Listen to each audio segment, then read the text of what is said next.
Bueno, buenas tardes, buenas noches para todos. Bueno, muy feliz de poder estar compartiendo con ustedes este segundo ciclo de charlas. Vamos a estar hoy compartiendo todo lo que tiene que ver con respecto a la evaluación de atenomatosis, de placas atenomatosas. Quiero antes recordar que teníamos una deuda pendiente.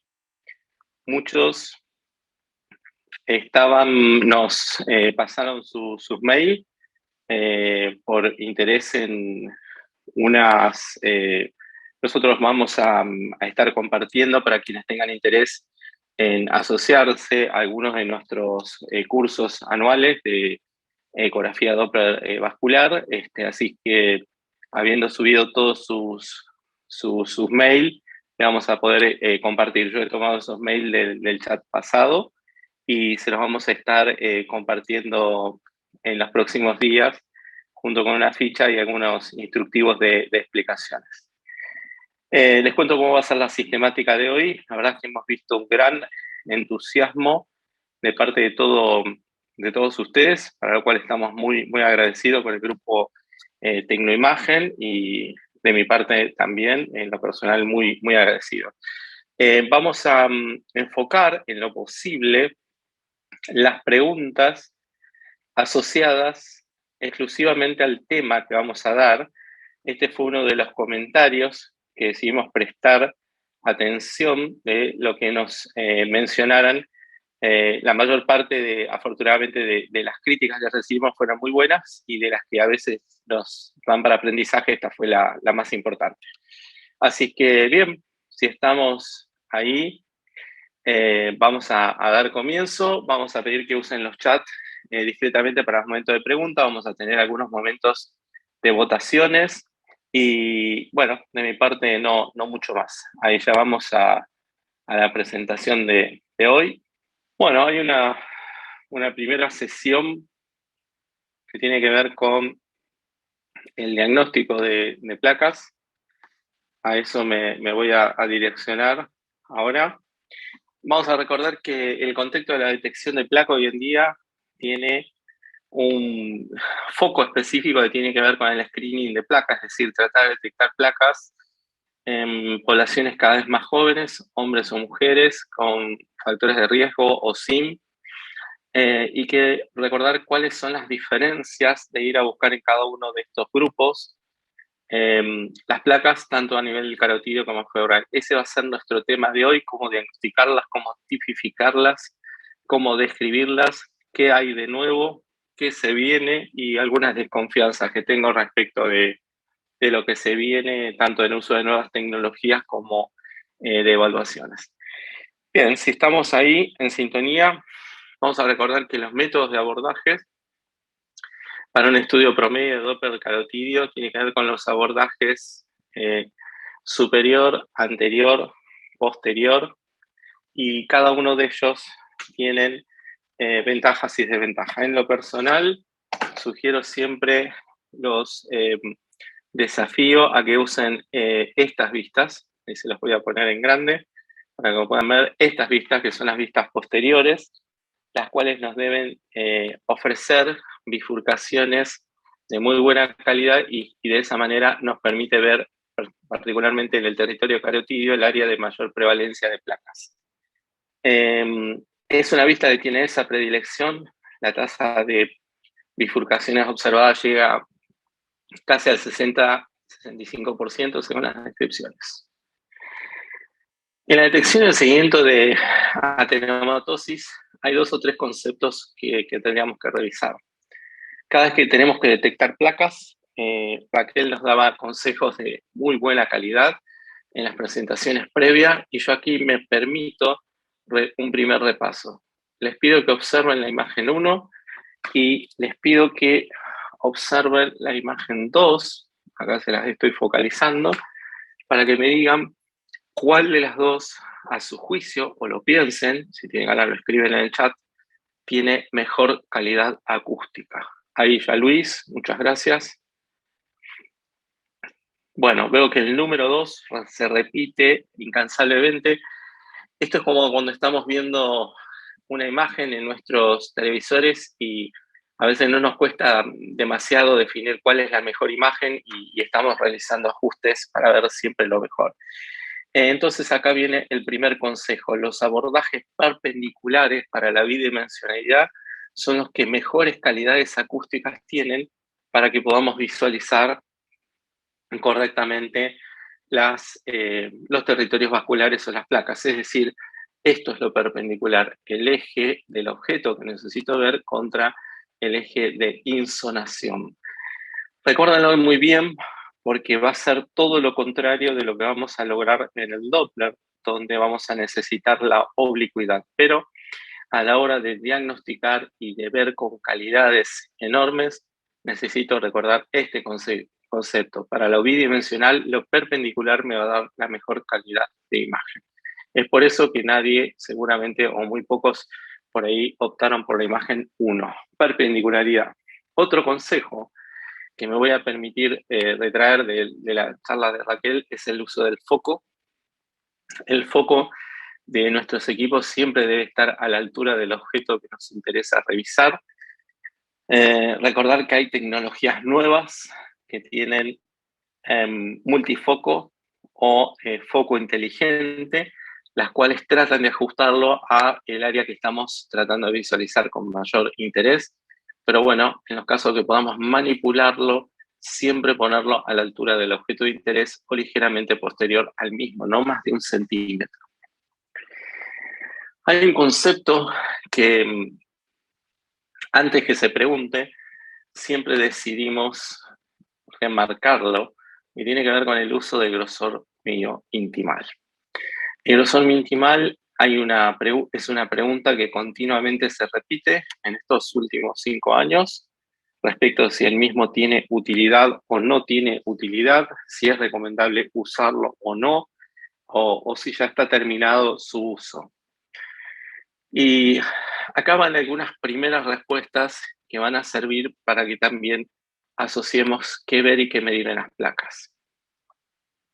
En el principio, la evaluación de grosor minimal tuvo muchos trials y metaanálisis que demostraron que podía tener utilidad en los screenings de prevención cardiovascular. Es por eso que muchos en esos tiempos nos lanzamos a medir grosor minimal.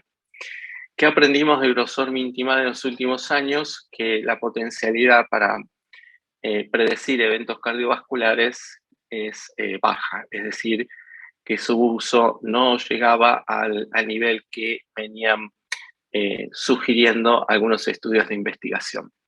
Lo segundo que aprendimos es que a la hora de medirlo no se debe incluir la adventicia. Acá ustedes lo están viendo, yo lo estoy señalando en color rojo.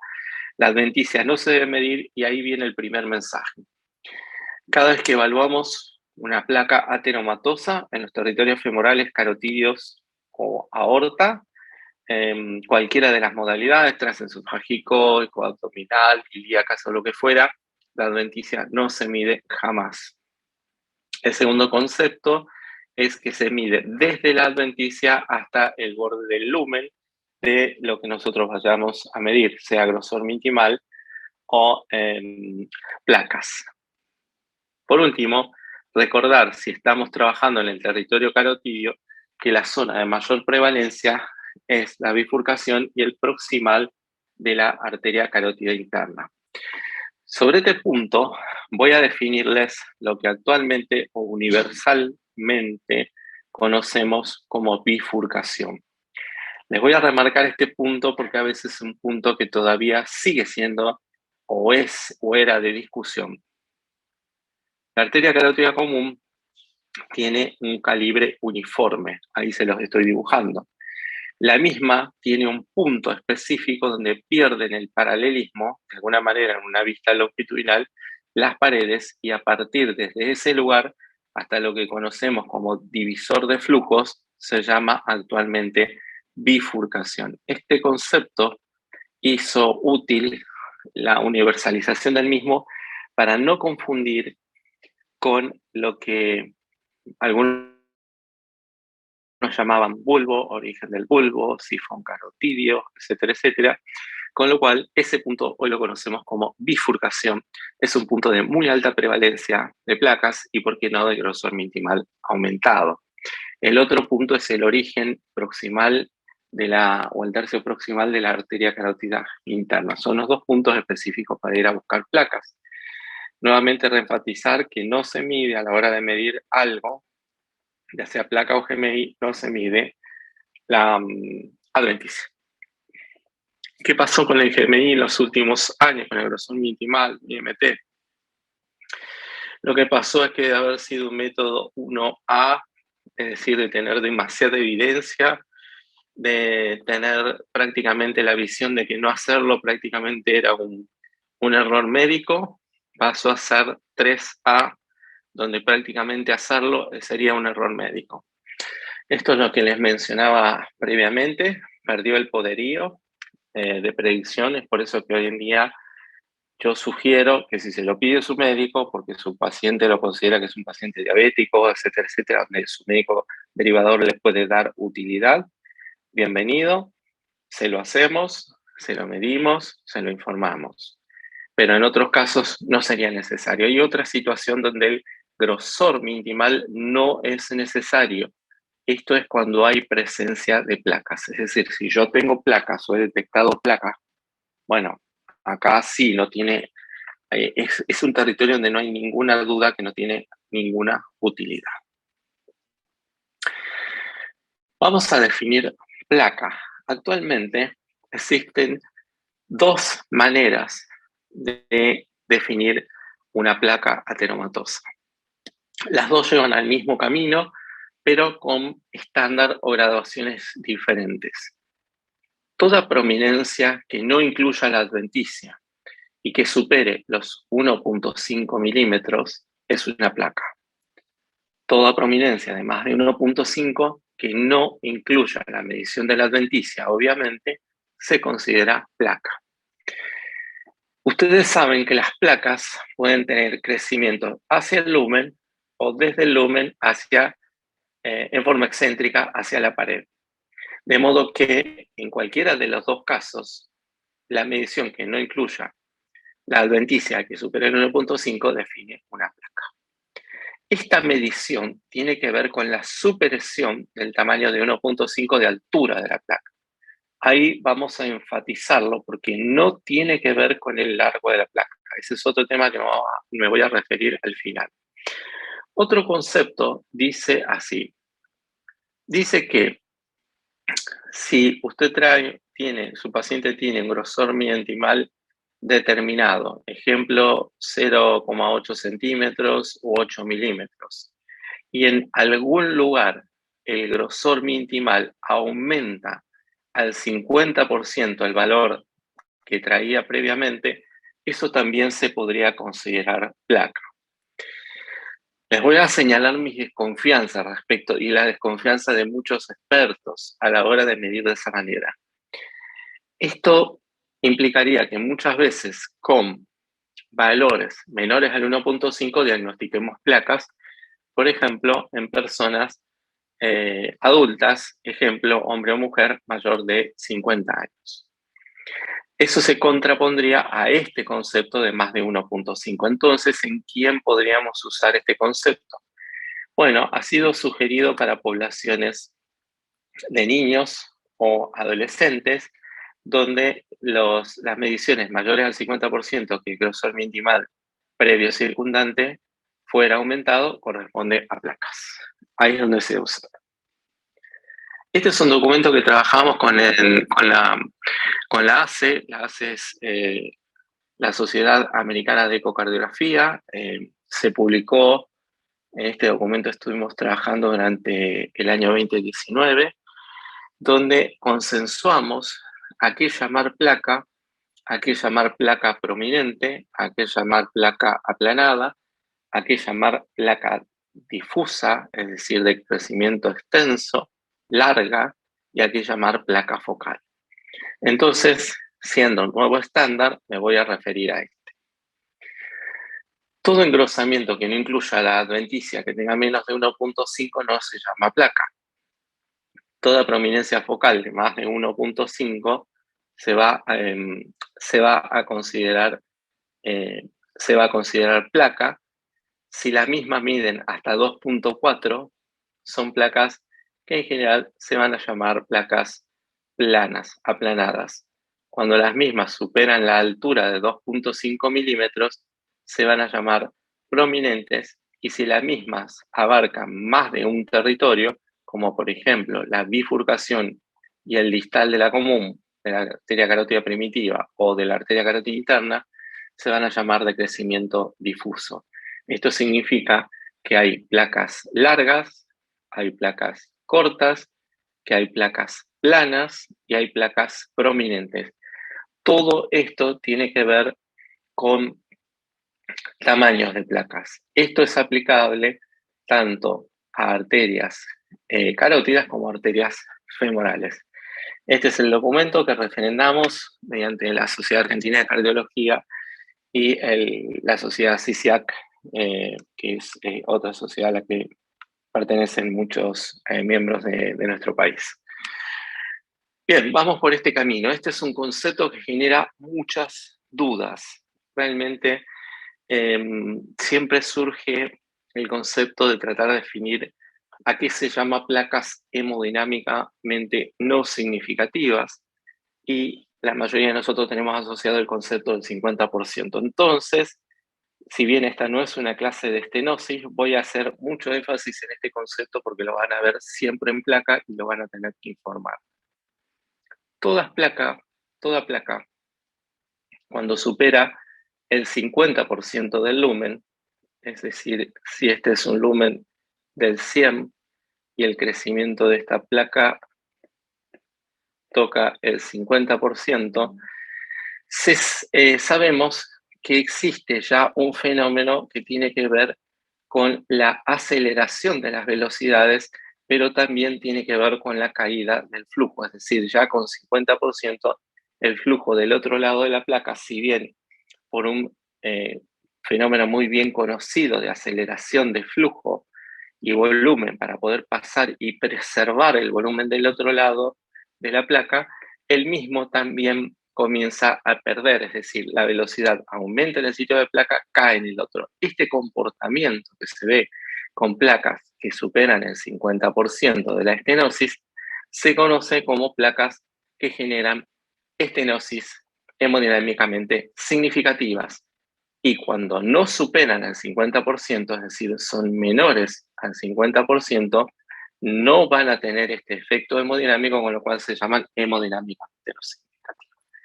Presten mucha atención a este concepto, porque significa, en otras palabras, que asociamos nuestro conocimiento a esta primera división. Las placas que son menores al 50% son placas que no tienen efecto hemodinámico. Y las placas que superan el 50% son placas que tienen efecto hemodinámico. Es decir, que van a cambiar el flujo. Yo les quiero enfatizar ahora que en este grupo es donde van a estar la mayoría de las placas que vamos a detectar en el día a día en nuestros screens. Es decir, globalmente, cada vez que nos encontremos una placa, se van a llamar, uno de los nombres que van a llevar puestos son placas que no generan estenosis significativa y con ese signo menor al 50%. Ya voy a enfatizarles por qué se van a llamar así. Por eso quería aclarar de qué hablamos cuando hablamos de placas no significativas.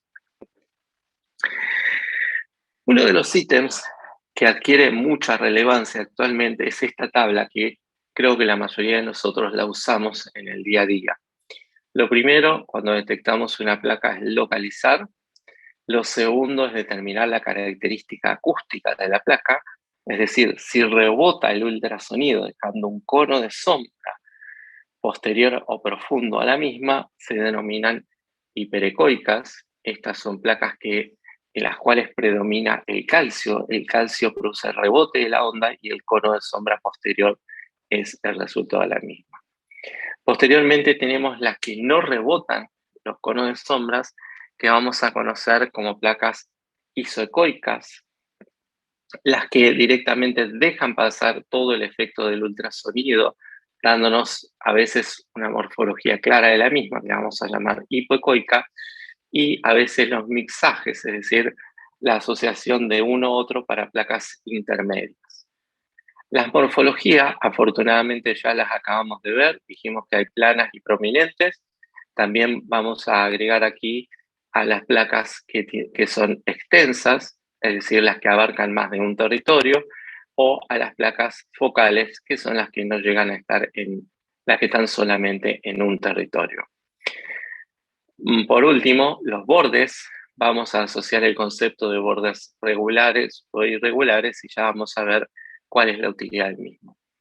Si en este momento tenemos que hacer un micro repaso mental y recordar qué concepto importante hemos visto hasta aquí, yo creo que subrayaría los siguientes. Primero, recordar que el concepto de placa y la placa tiene una prominencia que no mide la adventicia, es decir, hay que excluirla y es mayor a 1.5 milímetros. Ese es el primer concepto. El segundo, necesitamos caracterizar, una vez que hemos diagnosticado estas placas, y la caracterización de la misma nos va a llevar a recordar estos ítems. Uno importante es la localización de la placa. El otro, que le sigue en importancia, tiene que ver con las características ecogénicas o acústicas. Entonces vamos a poner ecogenicidad. Y aquí me permito recordarles que vamos a tener las que rebotan el ultrasonido y dejan un cono de sombra cálcica, y en el otro extremo las hipoecoicas, que son predominantemente fibrolipídicas, que no rebotan el ultrasonido, y en el medio las que son predominantemente fibrosas. En tercer lugar, vamos a recordar otro tema con respecto a las placas, y tiene que ver ya no con la acústica de la placa en sí, sino con las morfologías, y las dividíamos en planas, las que tenían menos de 2,4 milímetros, y prominentes, las que tienen más de 2.4 o 2.5 milímetros, como lo quieran interpretar. Las guías cortan ahí en 2,4, 2,5, no dejan como como un punto de corte demasiado claro, pero el corte sería 2. Luego, la extensión de la misma, recuerden que la extensión es más de 2 territorios, por ejemplo, dijimos bifurcación y proximal de la interna o lo que sea, y esto va a definir placas que vamos a llamar extensas, o cuando solamente ocupan un solo territorio, las vamos a llamar focales. Y por último, los bordes. Los bordes van a ser regulares e irregulares. Si nosotros podemos recordar esto hasta acá, ya nos acabamos de armar un borrador que nos va a servir para el día a día y para usar nuestras plantillas de informes, que aprovecho para invitarlos a quienes vayan a las presentaciones de uno de los congresos que se realizan acá en nuestro país. Vamos a estar presentando una nueva guía de recomendaciones para informes de Doppler vascular de la Sociedad Argentina de Cardiología. Esto va a ser el día sábado. Pero posteriormente ya va a estar impreso, lo vamos a poder tener al alcance de la mano y poder leer y disfrutar. Pero algunos de estos consejos ya van en sintonía con lo que la comunidad piensa al respecto.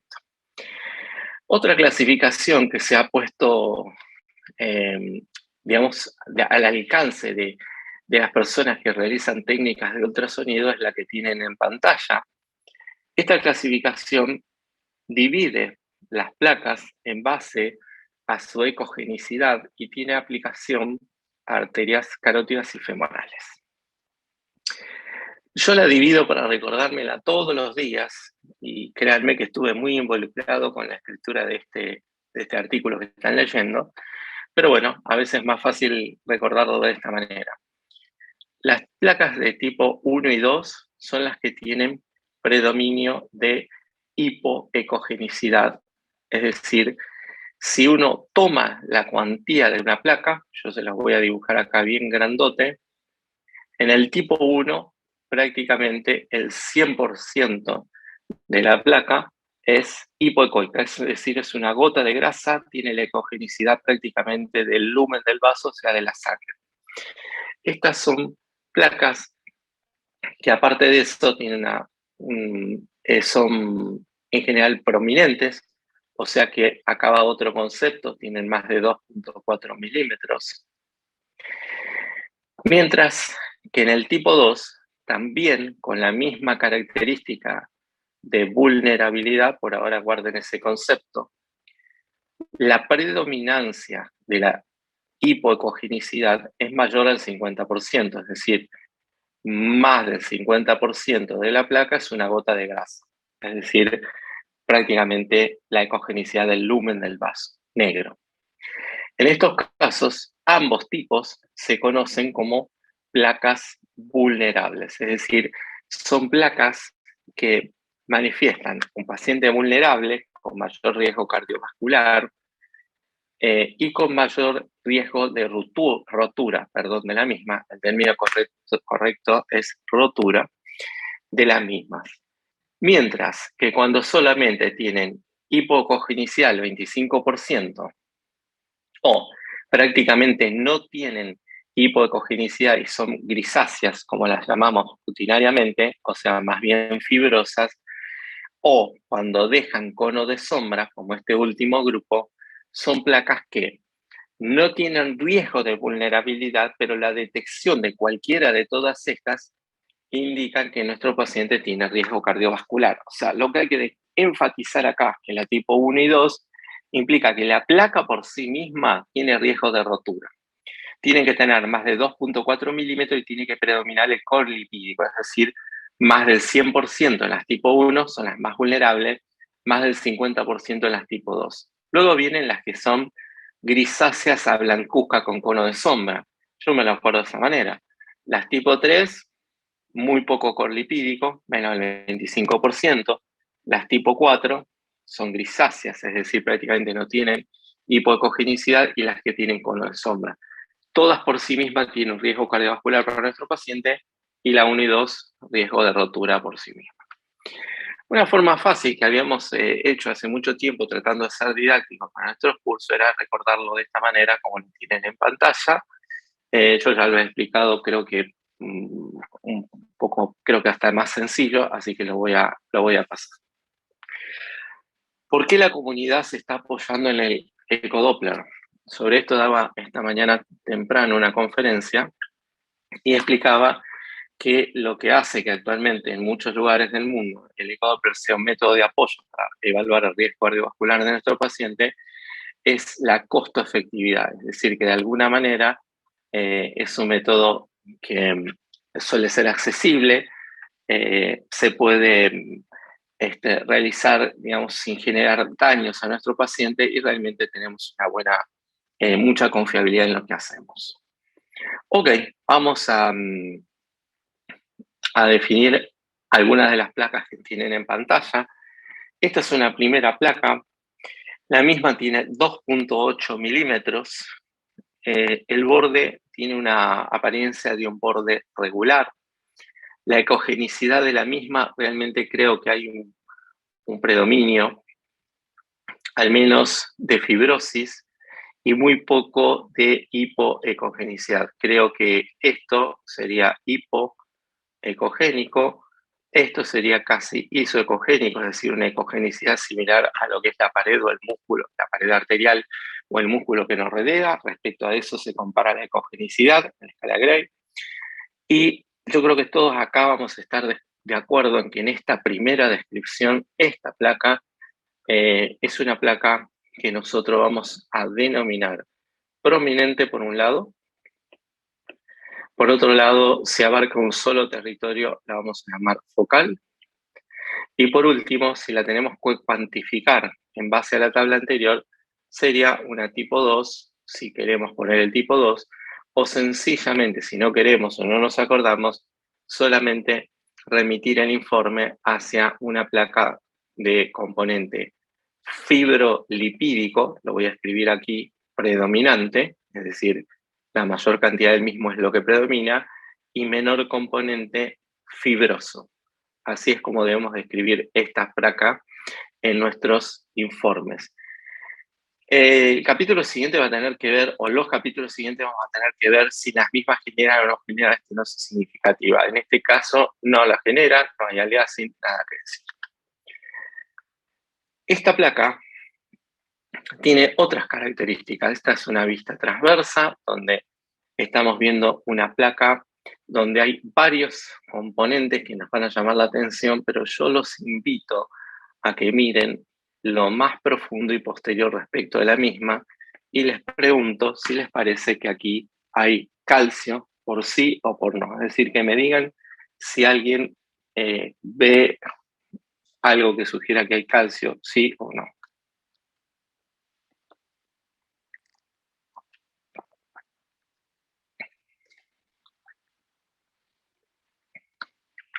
Magnífico. Ahí estamos viendo que la mayoría está respondiendo que no ve calcio. Creo que estamos de acuerdo. Por ahí a veces hay algún sí, y me voy a asociar también ese sí, porque creo que hace algunos años yo cada vez que veía en una válvula cardíaca, en una arteria, donde sea el color blanco, inmediatamente asociaba esto al calcio, pero la mayoría dijeron que no, y ahí es donde tenemos que enfatizar. Si yo no veo cono de sombra, yo no tengo calcio. El calcio tiene la propiedad de rebotar la onda de ultrasonido y de mostrarnos en ese cajón que yo les estoy dibujando un cono de sombra, es decir, un negro absoluto donde no se puede ver qué hay del otro lado. En este caso pareciera que no existiría el mismo, con lo cual no tenemos calcio, pero sí deberíamos informar qué tipo de placa es la que estamos viendo. Bueno, vamos a hacer las cosas más sencillas.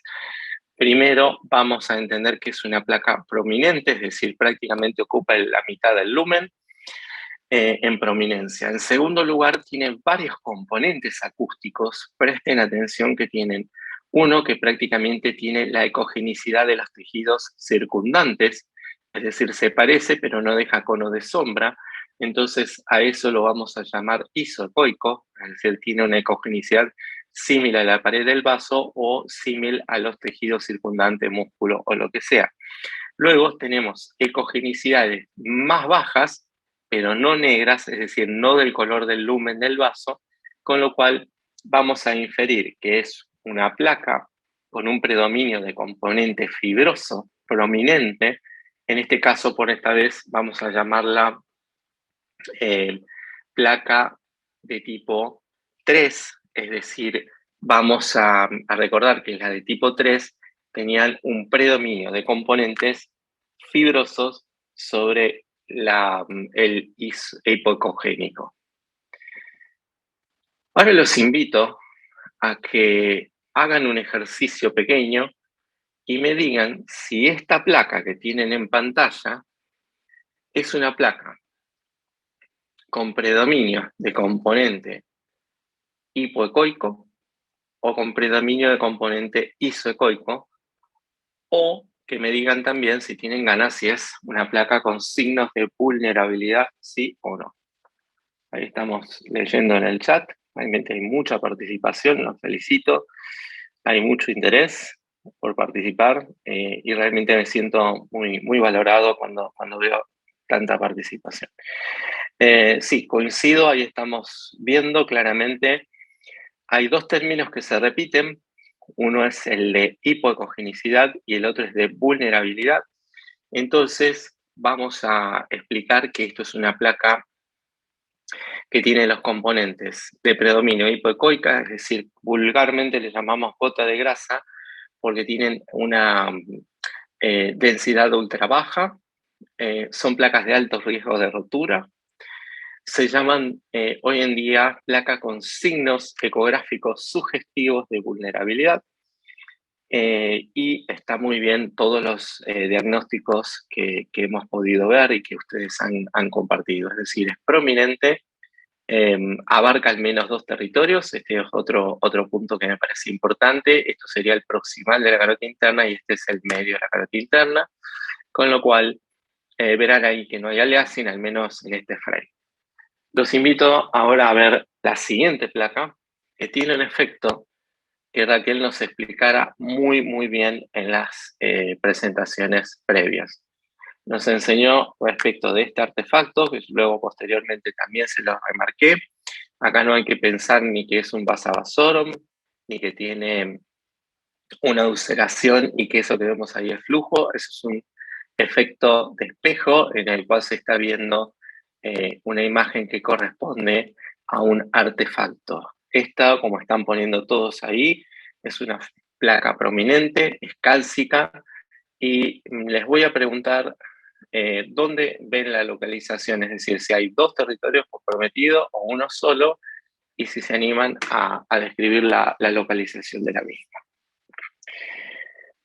Entonces, una placa cálcica, y vemos que la mayoría están coincidiendo en que hay más de un territorio, es decir, vamos a definir que si ya perdió el paralelismo las paredes, esto es bifurcación, y si la misma se extiende acá a lo que es el proximal de la carota interna, son dos territorios. Así que estamos totalmente de acuerdo. Hay un efecto más que me voy a permitir mostrarles, me encanta mostrarles estos efectos para que los grabemos. Aquí, donde voy a dibujar esta flecha, vamos a pintar la puntita de la flecha, hay una placa cálcica en esta pared. Esa placa cálcica genera un cono de sombra, ahí les estoy mostrando el cono de sombra. Fijen la atención que no solamente de alguna manera genera una disrupción del color, sino también la bidimensionalidad, es decir, todo lo que es bidimensional posterior tampoco se puede ver correctamente. Por eso es que creo que la mayoría describieron a todos los componentes que están viendo de calcio, de cono de sombra, como placas cálcicas. Ahora los invito a ver esta otra imagen de una placa en la cual lo que tenemos para decir de la misma es que es prominente, que no llega a los 2.4 milímetros, perdón, quise decir, es una placa plana que no llega a ser prominente porque no toma los 2.4 milímetros, tiene un predominio de, lo dejo en puntos suspensivos para que lo respondan ustedes. Me gustaría saber si opinan que es una placa cálcica o hiperecoica, isoecoica o hipoecogénica. A ver qué les parece. El único concepto, ahí estamos viendo muy buenas respuestas. El único concepto que me gustaría enfatizarles es que comparen con la pared o con los tejidos circundantes y en general, si no se parece al lumen del vaso, es decir, al negro del vaso, esto ya no sería hipoecogénica. Ya vamos hacia las isoecogénicas, es decir, una ecogenicidad similar a la pared del vaso, del músculo que lo circunda cuando tenemos algún músculo dando vuelta, o en los casos que sean blancas con cono de sombra serían cásicas. Así que correctísimos los diagnósticos, los felicito. Otro ejemplo que sirve para recordarles lo que le genera el calcio al ultrasonido. El calcio no solamente genera conos de sombra a la bidimensional, a la bidimensionalidad, a la ecografía bidimensional, se la genera a la ecografía tridimensional también. Por eso les voy a hacer algunas observaciones sobre el uso de las nuevas tecnologías tridimensionales, con las cuales alguna experiencia ya hemos podido hacer. Deja cono de sombra a todos los efectos Doppler. Aquí les estoy mostrando cómo se ve el efecto Doppler espectral, donde no se ve el Doppler espectral debido a que la muestra está puesta justo en la zona del cono de sombra, por ende no muestra efecto Doppler espectral, no muestra efecto Doppler color, tampoco muestra bidimensional. Por esta vez les voy a dejar un interrogante y prometo enseñarles un truco que sirve para todos los días, y el interrogante tiene que ver con cómo podría yo saber si en el lugar donde yo estoy evaluando con el Doppler espectral y la muestra y necesito conocer una onda de velocidad para saber si genera una estenosis significativa, sí o no. Si yo no tengo la onda porque debajo tengo calcio y no me muestra ni color, ni onda, ni aleación ni nada, ¿cómo puedo diagnosticar si esa placa me genera una estenosis por sí o por no?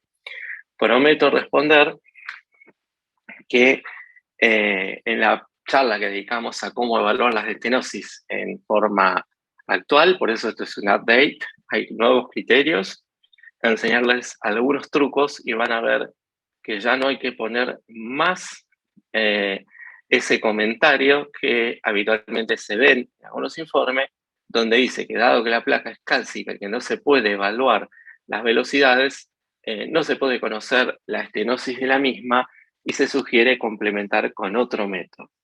Les cuento parte de la aventura. El otro método va a ser probablemente una resonancia o una tomografía, que también tienen como peor enemigo al calcio, y ahí vamos a perder la posibilidad que el Doppler nos dé el diagnóstico. Yo les voy a enseñar esto, se los prometo.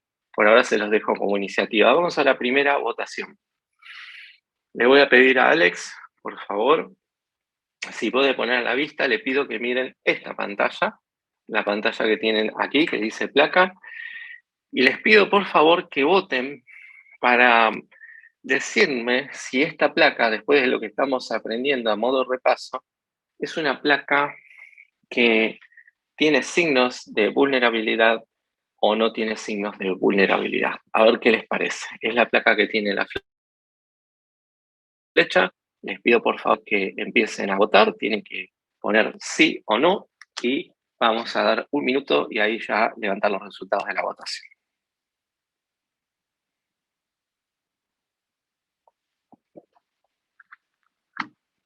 Impresionante. Bueno, claramente vamos muy bien. Muchísimas gracias, Alex. Vamos a describir por qué esto es una placa con signos de vulnerabilidad. Es una placa prominente, predomina la ecogenicidad. Les quiero enseñar algo más que tiene que ver con ese flujo que ven, que pareciera que se mete adentro de la placa. Les quiero decir que eso es un efecto de la bidimensionalidad. En realidad, si yo hiciera un corte a este nivel y yo pudiera ver de esta manera la placa, vería que la misma tiene este efecto. El flujo se mete por estos lugares más bajos, por estos valles, y eso hace parecer que se metiera en la bidimensionalidad adentro de la placa, pero eso no es así. Estamos en lo correcto, es una placa con signos ecográficos de vulnerabilidad y deberíamos por ahí fijar ese concepto. La placa que tienen del lado de la derecha Es una placa que no deja signos de conos de sombra acústica y que realmente es prominente, no tenemos dudas, que tiene bordes irregulares, pero que no implica ningún riesgo para el paciente. Bueno, vamos por este modelo de placa que podría estar bien en una femoral o en una arteria carótida y que me gustaría conocer qué les parece. Esta le pido que voten en el chat solamente, por favor. Me gustaría conocer qué les parece esta placa para poder saber cuál es su visión respecto de la misma. Así que ahí vamos. Vamos a esperar a ver qué les parece.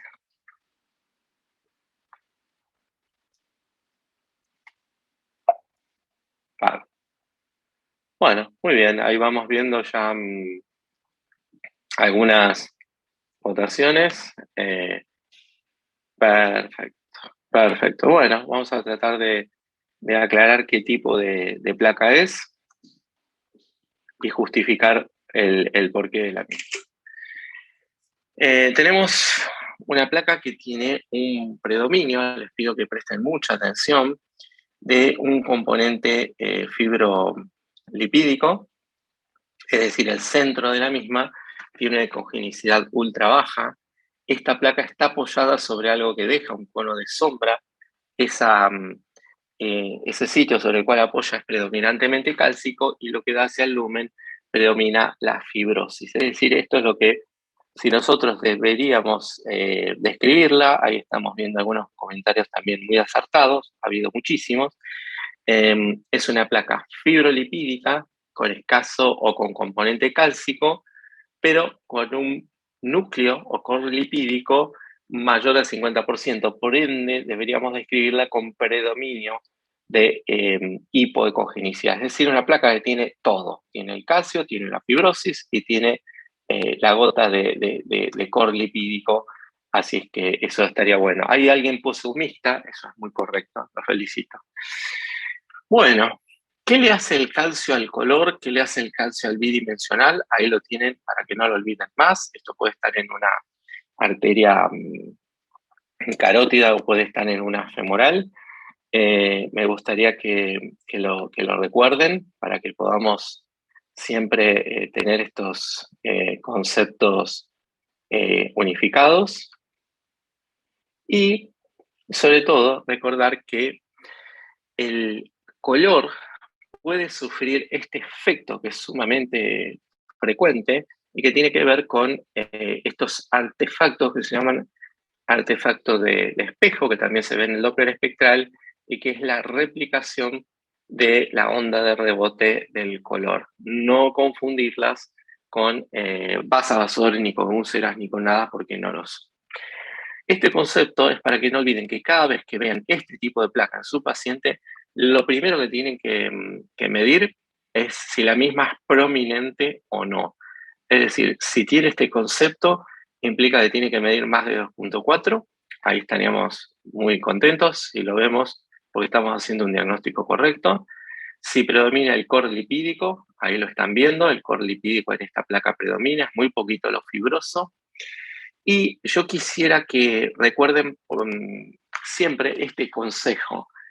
¿Por qué se llaman placas con signos sugestivos de vulnerabilidad?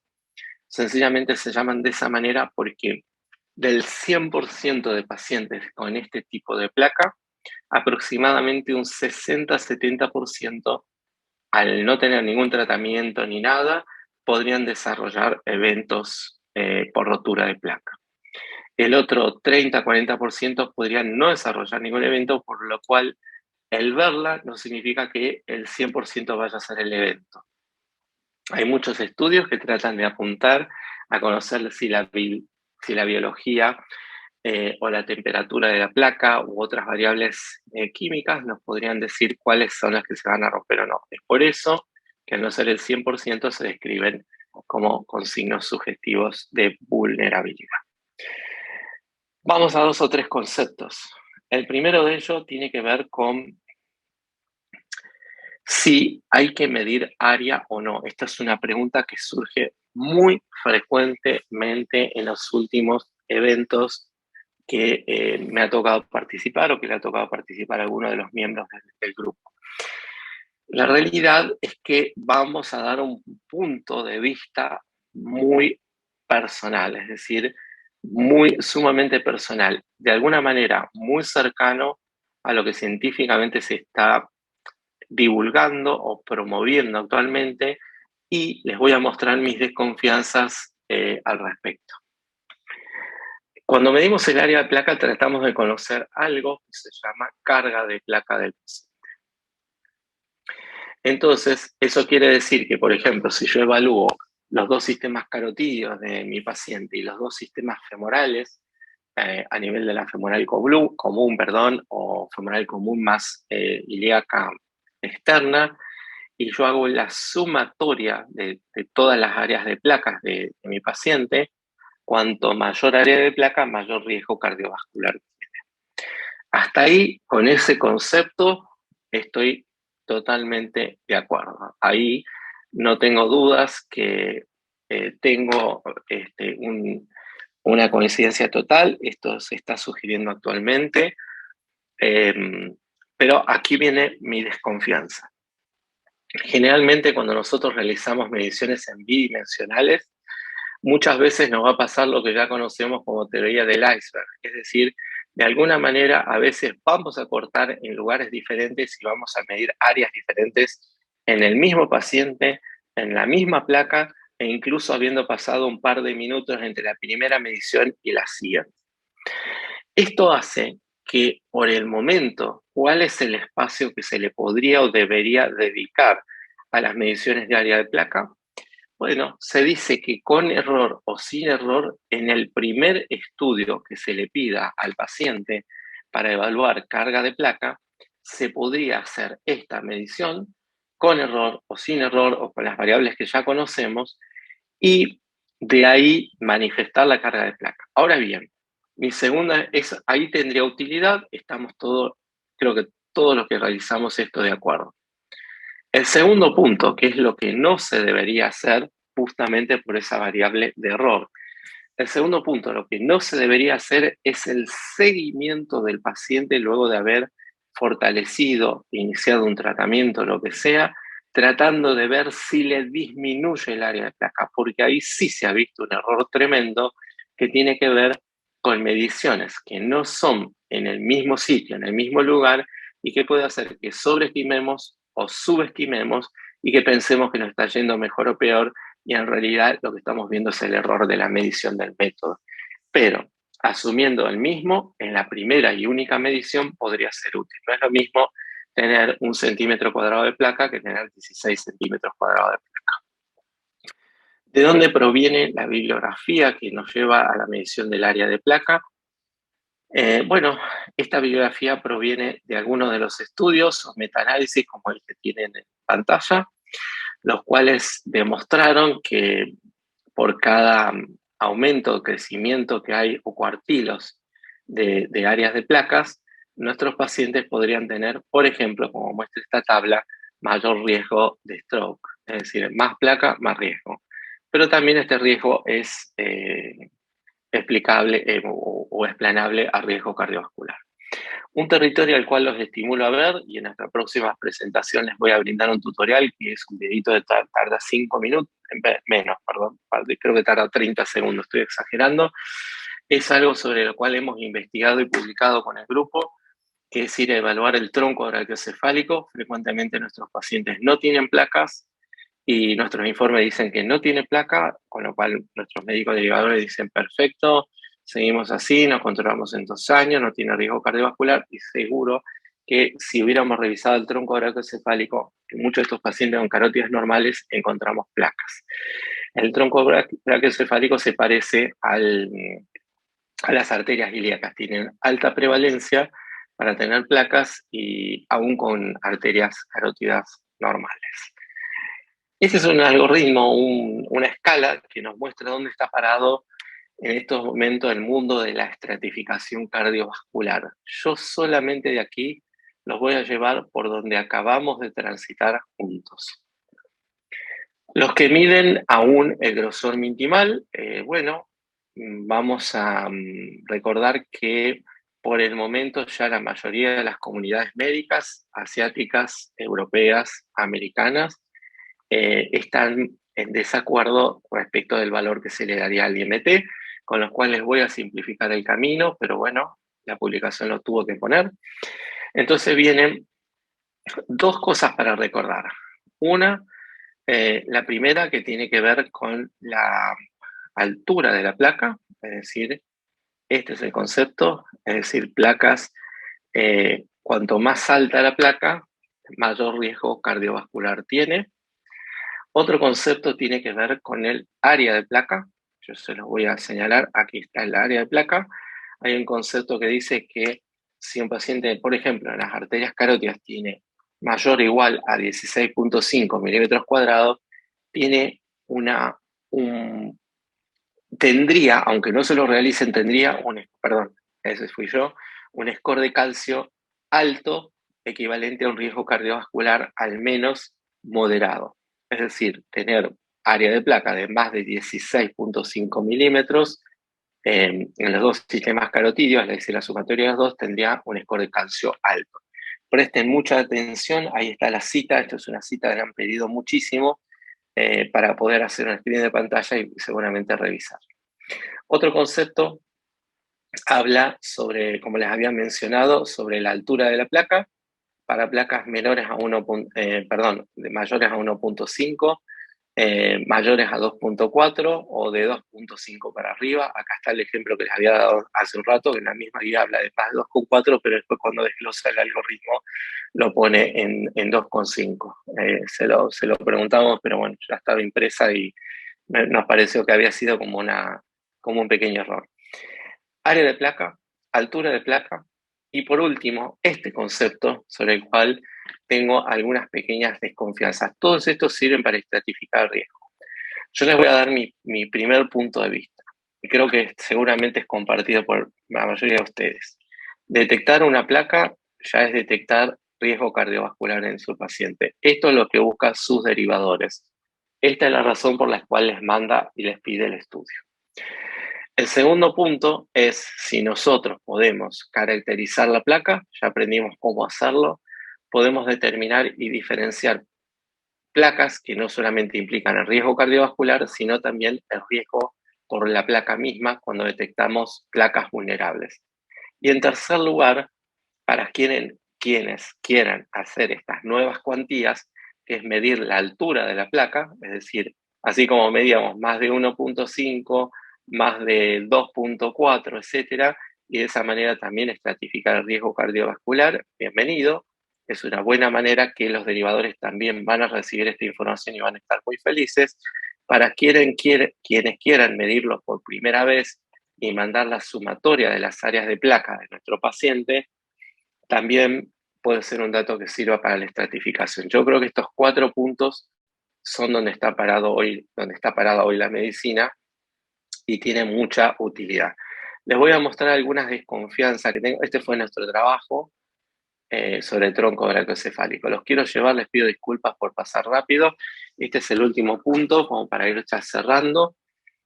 Y este punto tiene que ver con los métodos tridimensionales y las capacidades de las nuevas tecnologías de tomar buenas áreas de envolturas de placa o volúmenes de envoltura de placa. El primer punto que les quiero contar es que la mala noticia es que el calcio va a ser un enemigo eterno de todos los métodos. Evolucionen y vayan a un sistema de muy alta resolución, va a seguir siendo el enemigo por ahora. Con lo cual, todo lo que queda fuera de los conos de sombra para el 3D son lugares donde los sistemas que atrapan y tratan de medir con una redecilla virtual el volumen de la placa no pueden medirlo. Esto yo lo he comprobado y esto es un problema que no tiene por el momento solución. La hipótesis era y es que en todas aquellas placas donde yo pueda medir el volumen de la misma, es decir, en forma tridimensional, me va a arrojar un valor en volumen. Por eso ustedes estaban viendo en la placa previa que la volumetría de la placa, de la carga total de volúmenes de placa del paciente, también tiene una correlación de alto, moderado, bajo riesgo, como lo hacía el área. Entonces, los métodos actuales hacen esto. Cuando les va bien, cuando no hay calcio. Cuando les va mal, cuando nuestro paciente llega a tener calcio, donde realmente las mediciones se vuelven de una calidad no tan creíble. Por último, estos nuevos sistemas ya también tienen algo que la verdad es que le ponen distintos colores o cuantías asociado a lo que es hipoecoico, isoecoico o que tiene la densidad del músculo y les puede mostrar de alguna manera el área o las volumetrías de cuánto tiene de core lipídico nuestro paciente.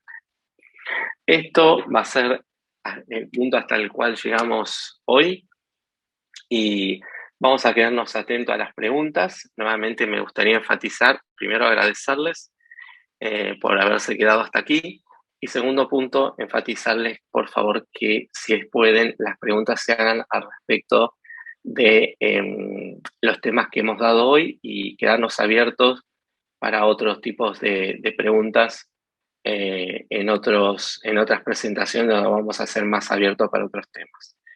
Ahí estamos viendo muchos mails, prometemos en esta próxima semana enviar toda la información respecto de nuestros cursos y obviamente a quienes se inscriban, los 30, ahora hemos subido a 40 primeros, darles prioridad con los cupos que todos los años suele ser una limitante.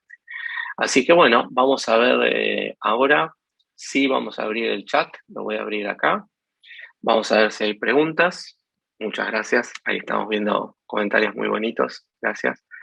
Ahí sí dice, ¿cómo hacemos para sacar el área? Y por otro lado, las placas irregulares con signos de mayor vulnerabilidad.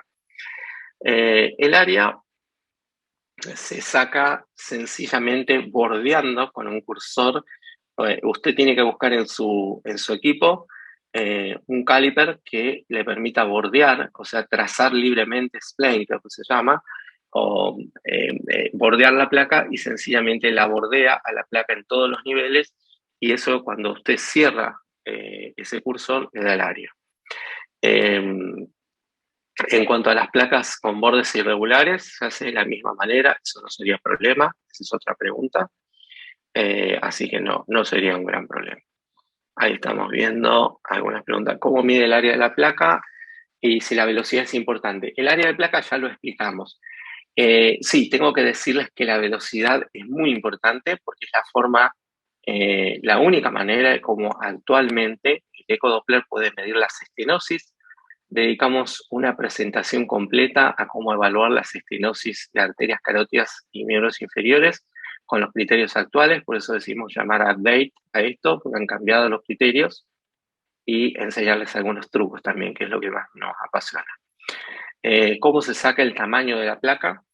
Bueno, vamos a responder a eso. El tamaño se puede sacar por la altura de la misma y también por la extensión. O sea, usted puede medir la extensión y informar la extensión. Si se refiere también al tamaño por la medición del área, eso ya lo explicamos. Así que bienvenida a esa pregunta y espero que haya sido contestada. Vamos a ver algunas preguntas más. ¿Cómo se mide el longitudinal? Bueno, nuevamente esa la vamos a remarcar porque está buena la manera que está preguntada. La extensión longitudinal de la placa va de un extremo al otro, se mide cada una por separado en caso que tengan más de una. Y la sugerencia y el consejo es que todas aquellas que traspasen un territorio midiendo más de 20 milímetros, esto es un dato agregado, así que gracias por esa pregunta, Fernando, son placas que se van a considerar también extensas, es decir, si tomo un solo territorio pero tiene más de 20 milímetros, también se pueden considerar placas extensas. Estamos hablando de la extensión. ¿Cuál es el punto de corte de área para hablar de riesgo? Bueno, eso lo mencionamos recién. El corte es más de 16.5 milímetros. Eso es lo que está escrito en un artículo publicado en Circulation que proviene de un estudio que llevó alrededor de 5 años para medir el riesgo cardiovascular y 6.5 milímetros cuadrados en el corte de riesgo elevado de eventos. Vamos a ver más preguntas. Ahí Joaquín muchas gracias por los comentarios. Bien, bien. Ahí alguien nos manifiesta que hizo pregunta en la parte de preguntas, así que dada su corrección la vamos a ir a ver ahí. Eh, Ahí hay una buena pregunta de Romina, vamos a contestarla. Nos pregunta si uno sacó la altura, se sacó la longitud, si, como si valdría la pena medir todas las variables e informarlas a todas.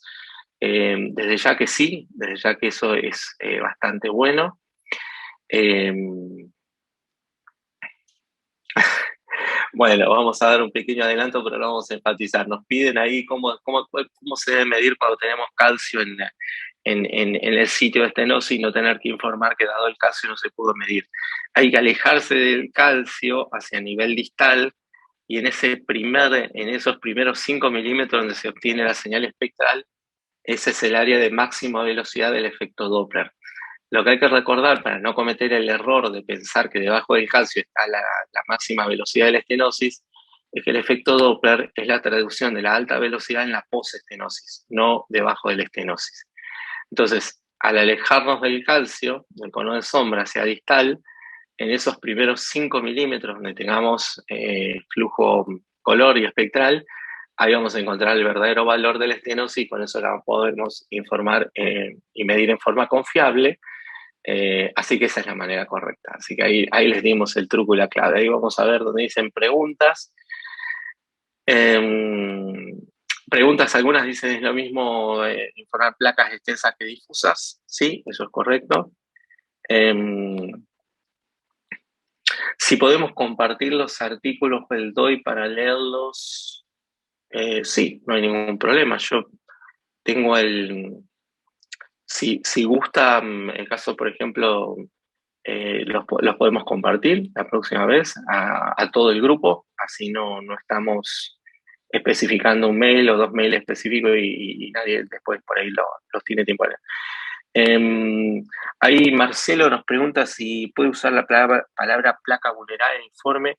Es una gran pregunta, Marcelo. En realidad se sugiere poner placas con signos ecográficos o signos subjetivos de vulnerabilidad, dado que casi el 40% no les va a pasar nada aunque no les ponga tratamiento. Es decir, la placa la vamos a ver 5 años después, va a estar igual, no le va a pasar nada al paciente, por eso sugiere actualmente la comunidad americana la hace, sugería en un documento que ya tiene algunos años llamar signos sugestivos de vulnerabilidad por ese concepto. Acá hay otro concepto que dice si es correcto hablar de bulbo carotídeo y la porción proximal de la carotida interna. La respuesta es sí. Lo único, Griselda, que hay que tener en cuenta que a veces el bulbo hace una pequeña pronunciación o prominencia sobre la bifurcación y eso ha generado muchos errores a la hora de definir desde dónde hasta dónde se debería llamar bulbo o sifón carotídeo, con lo cual, salvando esa distancia, sería correcto lo que vos nos preguntás. O sea que sí, lo proximal es lo que más comúnmente va a ser bulbo. Después hay algunas preguntas si homogénea o heterogénea está bien, eso es correcto, sí, se deben usar y medir. Van a estar postulados en estas guías o sugerencias nuevas de qué y cómo informar. Les pido para quienes tengan ganas asistan o vean las presentaciones o cuando esté publicado. Hay una buena pregunta de vuelta de Fernando que dice si el área de placa se mide en la vista longitudinal solamente. Sí, la realidad es que en los estudios, en los 2 o 3 trials que hay que generaron esta evidencia, se midieron en longitudinal y de ahí vino la corriente de medirla solamente en forma longitudinal. Hay otra pregunta que dice que si cuando uno ve placas vulnerables hay que poner tratamiento de altas dosis de estatina o tratamiento completo eh, y en cuánto tiempo repetir el estudio. Idealmente, más de 2 años. Y si el tratamiento hay que llevarlo a las más altas dosis de todo, la respuesta es sí. O si no estuviera con las mismas. Después, si las placas hipoecogénicas pueden usarse, claro que sí. Ese es el mayor riesgo. Ahí nos escribe Paula, que la conocemos mucho, ha sido una alumna muy destacada. Nos pregunta si medir el área de placa largo o ancho de la misma era justamente sobre esto y si existía algún parámetro de error en la medición. El parámetro de error en la medición los mencionamos y el segundo es el calcio, que es nuestro enemigo de todos los métodos. Bueno, muchas preguntas que repiten lo mismo, así que ya por suerte han sido contestadas. Después la volumetría de placas se hace desde el origen de la carótida común hasta el nivel de la carótida interna. La volumetría se trata de que atrape toda la placa, esté donde esté. Así es que lo que se trata es que tome toda la placa, ¿sí? Y se la toma con los transductores tridimensionales, no importa el software que tengan. Lo que se pone, se fija un box, que el box es tridimensional. Los equipos se lo muestran en la vista del eje transverso y del eje longitudinal. Ustedes fijan el tamaño del box, eso es lo único que les pide el equipo. Actualmente los nuevos con inteligencia artificial directamente les sueltan el box arriba de la placa y a veces ustedes pueden retocarlo o no y miden el volumen. Algunos últimos ítems, a ver. Eh, Mira que bueno, acá hay una pregunta que me gustó. El nombre es espectador anónimo, así que bueno, bienvenido. Nos pregunta si podríamos revisar algunos informes, qué poner y qué no. Me voy a anotar ese ítem para que creo que nos gusta. Yo siempre enfatizo que uno de nuestros fuertes en nuestros cursos tal vez sea la didáctica uno y el otro es que en cada una de las 10 o 12 charlas que se dan a lo largo del año se enseña qué y cómo informar cada cosa. Y les probemos de plantillas y les enseñamos a informar con mucho gusto. Lo voy a hacer. En el próximo vamos a cargar informes y ejemplos de casos y qué informar y qué no. Después hay algunos casos, como el de un deportista que debuta con una placa única con trombosis distal en la femoral superficial. La pregunta es si se considera un paciente vascular y si existen solamente placas aisladas. La respuesta es sí, primero porque el tener enfermedad de placa ateromatosa, aunque sea placa única, ya lo transforma el paciente en un paciente cardiovascular, por ende el término vascular también es correcto, independiente que sea placa aislada. Respecto de los valores de la pre y post-estenosis, que hay alguna pregunta, solamente se usan para velocidades, es decir, si la pregunta va dirigida al ratio, es decir, al diámetro, calibre o lo que sea, en bidimensional, voy a fijar mi posición al respecto. Se tiene en cuenta, es sugerido por algunas sociedades actualmente, pero lo cierto es que no tiene buena correlación con otros métodos, con la angioresonancia, con la angiotomografía o la angiografía digital, por lo cual la mayor parte de la sociedad de esos grupos lo desaconseja. Es decir, medir áreas contrarias no sería útil, ni pre ni postenosis. Ahí nos pregunta si las clases quedan grabadas o no. Ahí Alex nos había dicho que sí, que van a estar disponibles y al tener sus mails les vamos a hacer llegar. Ahí María Paula Escalante nos pregunta, lo digo con nombre y apellido porque la conocemos muy bien, trabaja mucho y lee mucho y pregunta muy bien, si lo deberíamos incluir en el informe de NOVA GMI. La respuesta es, en general, si los derivadores se los siguen pidiendo, yo, en lo personal, me gustaría que mis derivadores me sigan enviando estudios, así que se le informaría. Pero actualmente la sugerencia es que el GMI va quedando en desuso. Ahí Eugenia nos pregunta si las placas laminares se refieren a placas extensas o poco protruyentes. Las placas laminares se refieren a placas que no superan los 2.4 milímetros. Las mismas pueden ser extensas o focales, es decir, largas o cortitas, pero se refiere al tamaño, a la altura de placas, que era una forma de estratificar. Hay otra buena pregunta, la repito porque está muy buena, si actualmente se denomina engrosamiento entre 1 y 1.4 milímetros, o sea, engrosamiento minimal, eso es correcto, está bien. Si la bifurcación es parte de la carótida común, bueno, esto ha sido motivo de batallas filosóficas entre anatomistas y cirujanos vasculares y imagenólogos.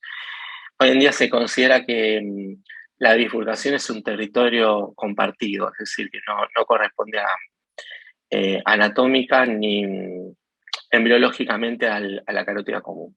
Así que ahí estaba. Bueno, más preguntas si se van a poder ver o no. Sí, claro que se van a poder ver.